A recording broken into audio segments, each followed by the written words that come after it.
Amerika Avam Palatasının raisi Nancy Pelosi, Xitayning Sharqi Turkistonda Uyg'ur va boshqa musulmon oz sonliqlarni kollektiv shaklda qamab qo'yishini tanqid qildi.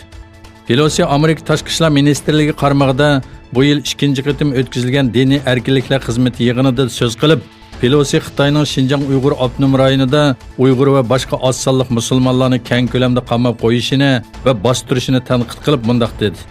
Xitoyda yuz berayotgan ishlar dunyoning vijdoniga qilingan bir xiris. Bunun davamlanışıga yo'l qo'ymaymiz. Yana bir tarafdan Pelosi nurg'ulg'an davlatning Xitoy bilan bo'lgan iqtisodiy munosabatlari sababli musulmonlarning qamab qo'yilishiga sukut qilayotganligi haqida to'xtalib, davlat rahbarlarining bir farq hosil qilish uchun diniy erkinlik masalasida qat'iy pozitsiyada bo'lish kerakligini ta'kidladi. Xitoy Tashqi ishlar ministrligi Amerika prezidenti Trampning Xitoy iqtisodining bu yilning 2-chi faslida 6.2% o'sishini savdo urushining natijasi deb atishiga norozilik bildirdi. Tashqi ishlar ministrligi bayonotchisi Gingshong kundalik axborot e'lon qilish yig'inida Trampning Xitoy iqtisodining ish sur'ati bek ostilganligi uchun tezdan Amerika bilan kelishim hosil qilishini umid qiladi degan so'zlarini butunlay xato tarafga yuzlantirish deb atadi.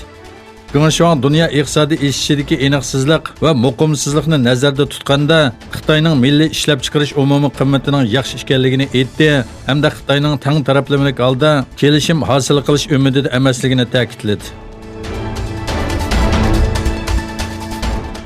Germaniya taratqullari Rossiyaning cheklangan boshqarilgan bombalar bilan qurollanganligini, Yevropaning urushga tayyorlik qilayotganda ko'rinishlarini, bu ahvolda NATOni harakatga keltirishga majbur bo'layotganligini aytdi.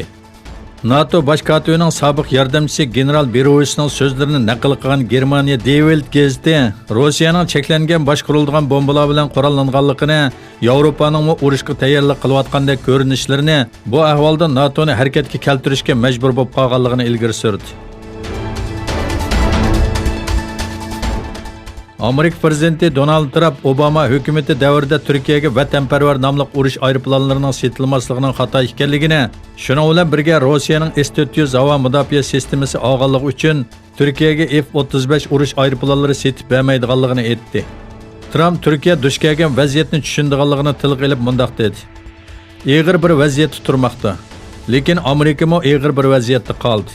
Buni mundaq deydi. Rossiyadan havo mudofaa sistemasi olganligi uchun Amerika NATOdagi ittifoqdoshi bo'lgan Turkiyaga urush aeroplani setib bermaydi. Qiyin bir ahvolda turyapmiz, lekin tirishyapmiz, nima ishlar bo'lganligini ko'ramiz, lekin bu haqiqatan odil emas.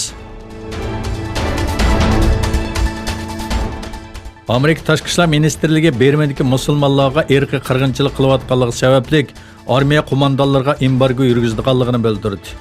Bermadagi buddist rahiblar boshchiligida armiyaning yuqori darajali generallarining Rohingya musulmonlarini qirg'in qilishi va surgun qilishidan keyin Amerika Tashqi ishlar ministrligi Bermadagi yuqori darajali harbiy amaldorlarga embargo yurgizganligini e'lon qildi.